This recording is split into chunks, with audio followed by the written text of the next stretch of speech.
Hljeba naša domovino, o junačka zemljo mila, stare slave djedovino, da bi vas da sretna bila, mila kano si nam slavna, mila si nam ti jedina.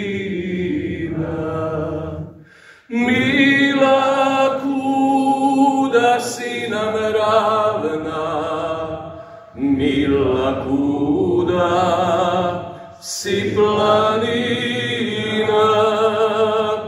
teci Dravo, Savo teci, niti Dunav silu gubi, sinje more svijetu reci, da svoj narod Hrvat ljubi, dok mu njive sunce grije, dok mu hrašće bura vije, dok mu mrtve grobak krije, dok mu živo srce bije.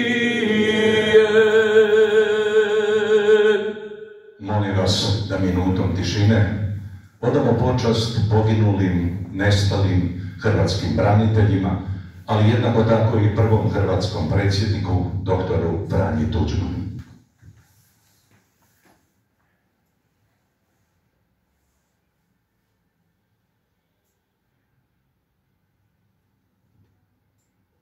Neka im je vječna slava i hvala im.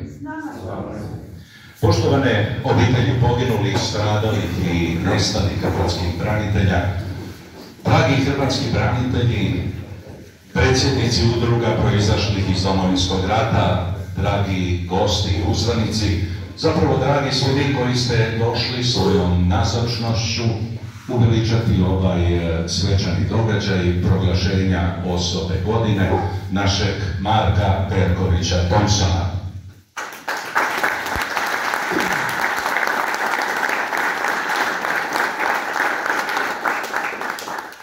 Dobro nam došli u prostorije HVIDRA i u ime našeg domaćina Ante Tandare vam zahvaljujem što ćete biti s nama ovdje, a inače ova vrata su uvijek otvorena svima, pa tako da znate, ovaj Dom hrvatskih branitelja grada Zagreba uvijek je otvoren za sve vas.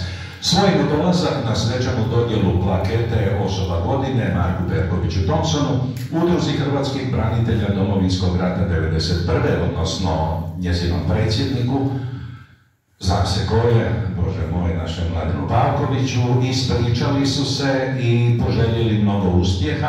Ivan Anušić, ministar obrane Republike Hrvatske i potpredsjednik vlade. Davor Božinović, ministar unutrašnjih poslova, također potpredsjednik vlade. Gradonačelnik grada Osijeka, županica Osječko-baranjske županije, župan Koprivničko-križevačke županije i mnogi drugi. Eto, ovdje smo u ovom prostoru da bismo i ove godine tradicionalno proglasili osobu godine. To čini udruga hrvatskih branitelja Domovinskog rata, na čijem je čelu naš Mladen Pavković u suradnji sa drugim udrugama proizašlim iz Domovinskog rata. Lani su branitelji proglasili osobom godine učiteljicu iz Zagrebačke osnovne škole Prečko. Ja moram tu reagirati, kad mi je Mladen poslao tekst, ja sam pokušao naći ime i prezime te gospođe, ali toliko je ona velika da je zamolila da ostane neimenovana, da bude samo jedna od učiteljica koja bi isto to napravila da spasi svoju djecu. Pa vas molim još jedan veliki pljesak za prošlogodišnju očavu godine